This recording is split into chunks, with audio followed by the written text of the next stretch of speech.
Welcome दोस्तों, मेरा नाम प्रशांत अग्रवाल। तो शुरू करते हैं आज की बिजनेस और फाइनेंस न्यूज़।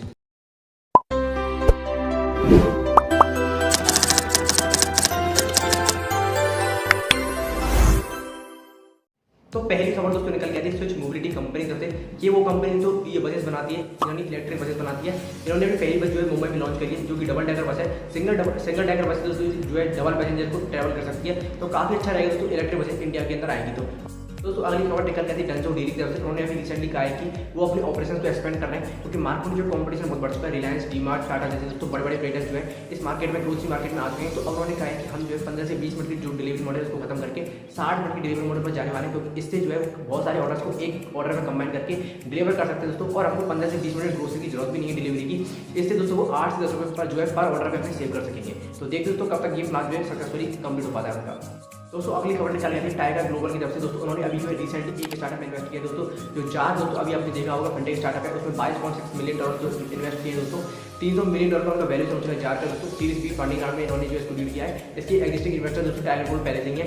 और दोस्तों ये स्पेशली जो है अब कंपनी अपने वर्कफोर्स को स्ट्रॉन्ग करने में और टेक्नोलॉजी को स्ट्रॉन्ग करने में लगाने वाली है। दोस्तों अगली खबर निकल के आती है रॉकेट की तरफ से। दोस्तों इन्होंने भी जो है $33.5 मिलियन दोस्तों जो है फंडिंग राउंड में रेज किए हैं। टेमासक और लाइट ऑफ इंडिया ने इसको लीड किया इस फंडिंग राउंड को। अब उनकी जो वैल्यूएशन है दोस्तों वो हो चुकी है $1.2 बिलियन और इंडिया में दोस्तों अपना 106 स्टार्टअप जो है जो यूनिकॉर्न स्टार्टअप है वो मिल चुका है। अब इस पैसे दोस्तों जो कंपनी जो अपनी ऑपरेशंस को और ज़्यादा एफिशिएंट तरीके से करने में इसको यूज़ करेगी। और शिपरॉकेट दोस्तों जो है काफ़ी एक बड़ा प्लेयर हो चुका है लॉजिस्टिक्स में। अगर आपने इसको कभी शिपरॉकेट पे यूज़ किया तो जरूर हमें कमेंट सेक्शन में बताइए। दोस्तों अगली खबर निकाल के आती है अडानी पावर की तरफ से। दोस्तों उन्होंने जो है अपर सर्किट लगाया है 428.20 दोस्तों। उनका जो शेयर का प्राइस हो चुका है दोस्तों, कल अपर सर्किट का 4% जो है बीएससी पे बढ़ा है। ऐसा क्यों है दोस्तों? क्योंकि जो है कंपनी ने भी रिसेंटली अनाउंस किया है कि वो डीबी थर्मल पावर प्लांट जो कंपनी उसकी असेट्स को परचेस करने वाले हैं। यानी कि दोस्तों कंपनी जो एनुअल रेवेन्यू है दोस्तों डीबी पावर का 3,488 करोड़ के अभी, और वो 600 मेगावाट की दोस्तों जो प्लांट को ओन करते हैं। तो सारी ओनरशिप जो अडानी पावर के पास चली जाएगी। अडानी पावर जो शेयर दोस्तों वो पिछले महीने दोस्तों 47% ज़्यादा बढ़ा है। अगर आपने अडानी की कोई भी स्टॉक को परचेस किया तो कमेंट सेक्शन में आपको जरूर बताइए। दोस्तों अगली खबर निकल के आती है ओएनजीसी की तरफ से। उनको दोस्तों अपना तीसरा इंटरिम चेयरमैन मिलने वाला है, क्योंकि दोस्तों कंपनी 17 महीने से बिना एमडी के बिना चेयरमैन की चल रही थी।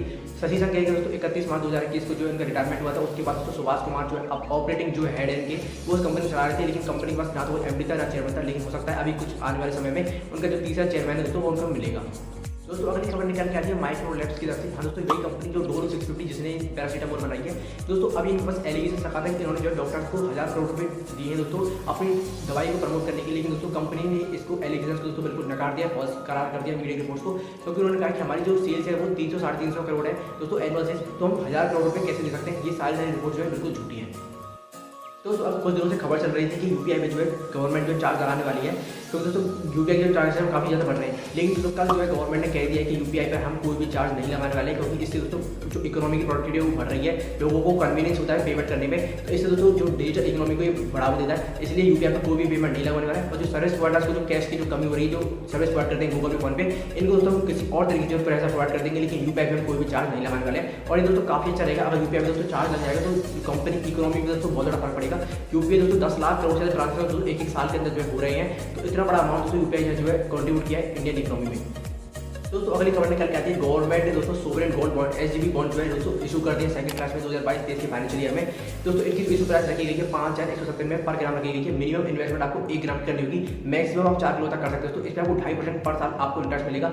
8 साल दोस्तों इन्होंने जो कंपनी जो गवर्नमेंट है उन्होंने जो इसमें मैच्योरिटी पीरियड रखा है। अगर आप दोस्तों इससे पहले कभी जो है SGB and sovereign gold bond को परचेस किया है तो दोस्तों आप हमें कमेंट से बताइए। अगर आप करने वाले हो तो आप हमें जरूर कमेंट से बताइए। इसकी जो डेट है तो 22 अगस्त से लेकर 26 अगस्त तक खुलने वाला है। इसको आप स्टॉक एक्सचेंज में परचेस कर सकते हो। तो दोस्तों आज की बिजनेस फंडिंग और फाइनेंस न्यूज़ यहीं पे खत्म होती है। अगर आपको वीडियो अच्छी लगी हो तो ऐसी डेली बिजनेस और फाइनेंस की न्यूज़ के लिए अभी हमें हमारे चैनल को सब्सक्राइब कर लीजिए और वीडियो को लाइक कर दीजिए।